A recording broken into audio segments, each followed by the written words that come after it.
Hey,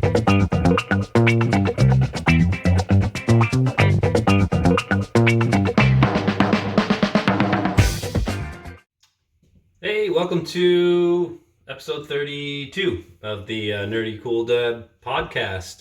It's Thursday, May 7th, I think. And yeah, we're almost done the week. I don't know where it went. It kind of flew by for me personally. I don't know about you, but yeah, I've been pretty engaged in what I've been doing for work this week. So yeah, it's flying right by. Plenty of things to talk about. And you know what? For the first time in possibly ever, I'm not even going to talk about politics today. And that's a nice change of pace for me because, quite frankly, I'm getting pretty sick of it. And before I get into a tangent about why I'm sick of it, I'm just going to avoid it altogether. Instead, there's a couple of things that have been pretty interesting. We'll start with the big news, if you can consider this big news, considering where we're at right now with society in general. But Elon Musk had another baby boy. I think this is his fifth now. And the internet's kind of going crazy over this because he's picked this bizarre name for it. It's like an X with an AE symbol, A-12. So I did a bit of research, and it seems like I don't really know where the X comes into play here, but I think it's supposed to be pronounced Ash Archangel, unless it's a hoax. I don't know. I don't care that much, but it's just kind of interesting.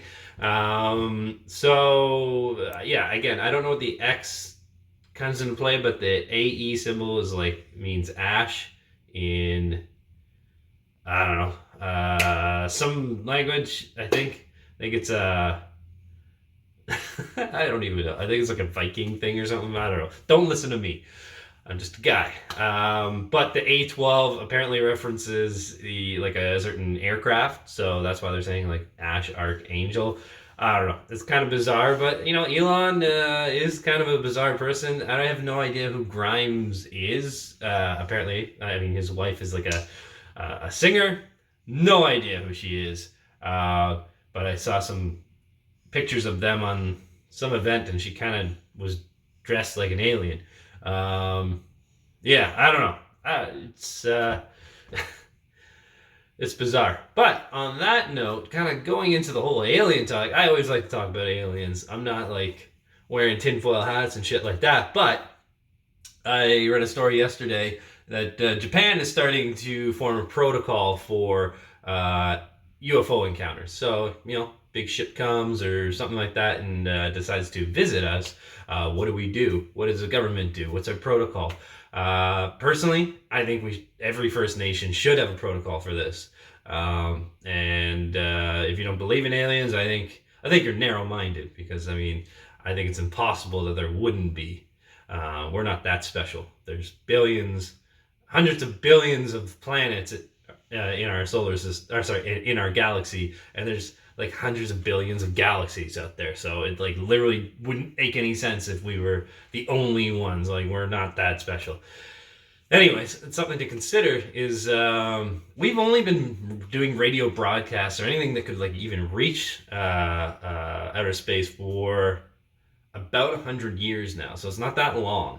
It started in the 1920s. I can't remember the exact date, but yeah, that's something to certainly consider. And if you really know your physics, and I'm not a physics expert by any means, so I'll probably bastardize this, but if you understand the how light travels and the speed of light, and the space-time continuum and all that crazy stuff, it takes time for a signal to reach somewhere. When you're looking at a star X amount of light years away, you're actually looking into the past, because light only travels so fast. Hope it didn't blow your mind too much there, but yeah, it's pretty interesting. If you don't know much about space and physics, give it a go. I love it. I wish I could continue my learning. I have no excuse. I got plenty of time. So yeah, maybe I will. I'll take myself up on that offer. We'll see. But yeah, it's super interesting. I think I think everyone should have some sort of protocol. When you look at some movies, like this is overly exaggerated, of course. When you look at things like Independence Day, for example, we were caught pretty off guard. Without Jeff Goldblum, who knows where this world would be, right?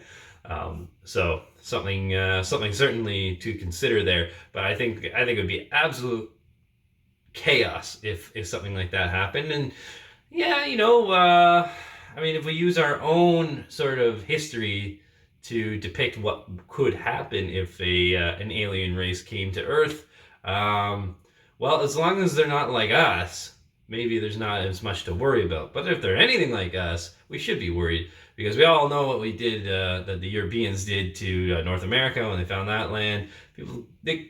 Humans just go places and take. That's just how it is. Actually, I was just watching Pocahontas for the first time the other day, and it kind of really opened up my mind to all this.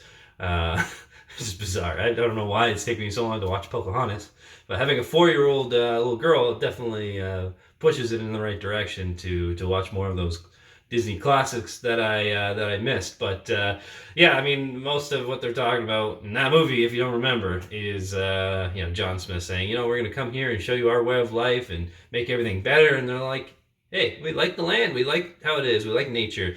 We think this is better. We think you guys are crazy, and they thought they were crazy, and well, they didn't get along. We all know where that ended up.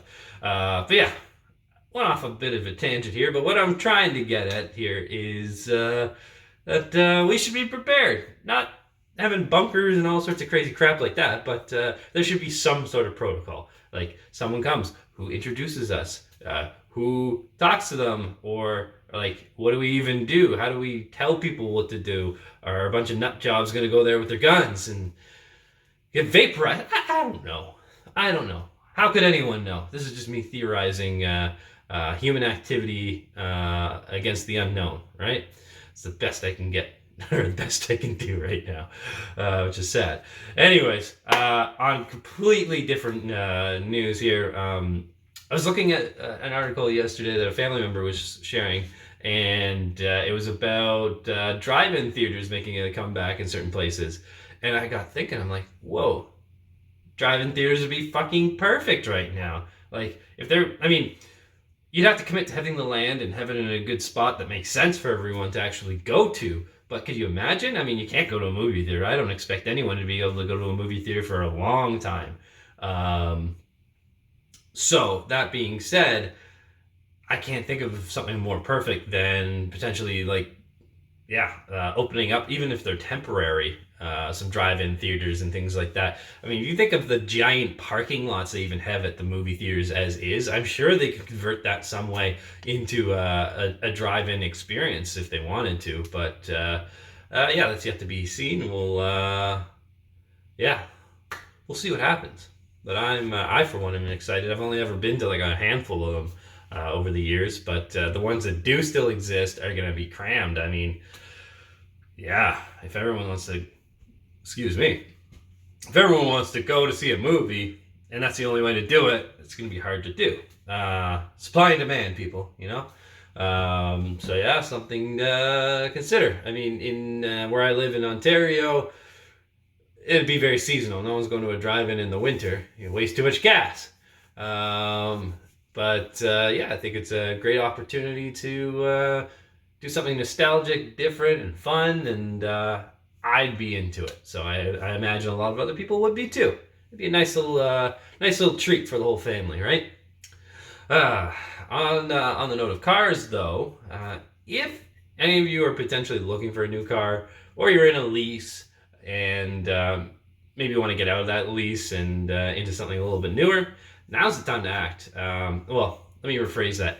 Always never buy a car at the beginning of a month, unless it's a supply and demand issue. Like, I know sometimes some manufacturers only have so many. They make them, in smaller quantities, and typically that's like your Korean or Japanese brands, things like that. Definitely not American. They always mass produce everything to a fault almost. But the car industry, I mean, they got stockpiles, right? And they're going to be desperate. So if you're looking for a new car, I would definitely take advantage.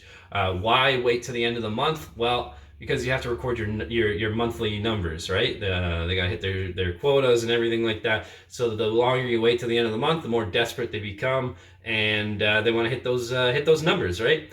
So yeah, just a little inside tip. I mean, I've worked in automotive software for a number of years, so I know my shit. Definitely, I would definitely consider it. I mean, I don't need a car right now. I don't plan to buy one for a while. But it's definitely something that if you are in that boat and you've been thinking about it, now's the time to act. Again, wait till the end of the month. The other reason why numbers are so specific for dealerships is, I mean, obviously they want to make money. That's first and foremost. However, when it comes to getting co-op marketing dollars and things like that from their supplier, or like their OEM, original equipment manufacturer,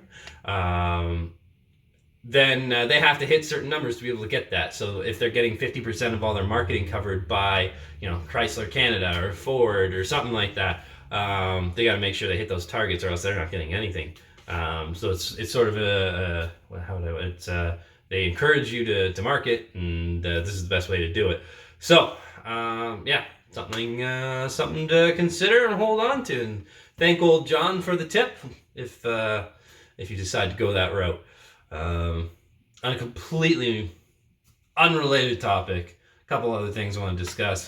So I know everyone's getting into gardening and stuff like that, as I've been complaining all week. We're getting like this weird polar vortex, and anyone who planted anything outside, I mean, you're kind of screwed. Because it's gonna snow this weekend.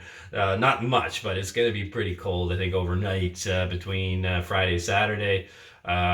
Yeah, you could wake up with a bit of a dusting if you live a little further north, and you'll probably get a little bit more than a dusting. But I know, out east, they've been kind of hammered all week getting snow. I mean, I already committed to putting my snow shovel away and all my snow gear and all that, so it's not coming out. So, I mean, considering we're in a quarantine sort of state right now, I don't have anything to worry about, because I'm not going outside unless I'm going for smoke or something. I don't know. But that's about it. Yeah, I'm gonna take the dog out, but that's about it. I'm not doing much this weekend if it's gonna be that cold. But yeah, what I was getting at after I just kind of went off on this tangent is yeah. So I'm trying to grow tomatoes. I got these cherry tomatoes that I'm trying to grow, and I've made this mistake several times. I don't know why I keep doing it. Tomato seeds, or like carrot seeds, things like that, are so fucking small. So you just, I don't know, I'm a noob at it. I don't know what the hell I'm doing. So I kind of just sprinkle a couple in a pot and see what happens. And now I've got they're all shooting up, and I've got 10 to 12 tomatoes, little seedlings growing in two pots. And now I have to take them out individually and put them in different pots, because you should really only have one tomato in a pot. And the same goes with carrots. If you're going to grow carrots, the tiniest seeds, you have to space them out, because if you make them too crowded, the roots can't grow, they crowd each other, and then you get these small, weird-looking carrots. So, a little helpful hint if you're doing that, just be careful. Anything root-based, well, I mean, that sounds stupid. Every plant is root-based, but I guess if you have a carrot, or what's another one? Radishes, things like that, just make sure you space them out. Actually, on radishes, I grew some radishes last year, and they tasted awful. I don't know, it was the type of radish I got, or maybe I left them in the ground too long. By the time I got them, they're really spicy and gross tasting. So I think I threw most of them out, but they're kind of, yeah, live and learn, right? Yeah, that's so basically, I'm gonna have to separate them all and put them in the pots. And I don't even know where the hell I'm gonna put them, because I'm kind of limited as to where I live in my gardening areas, things like that. So yeah, I'll figure this one out, and I'll be sure to let you all know, of course. Outside of that, actually, I got in a company-wide email yesterday that we're going to start preparing to go back to the office in early June. So that's encouraging. I mean, the company I work for is out in British Columbia, Vancouver more specifically.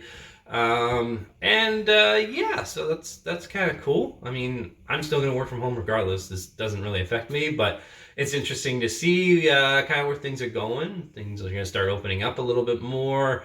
So I'm excited for that, and we'll see where it goes. But yeah, that's all I got to talk about today. So don't forget to subscribe to the old channel here. Give old John a like, and stay the fuck home while you're at it. All right.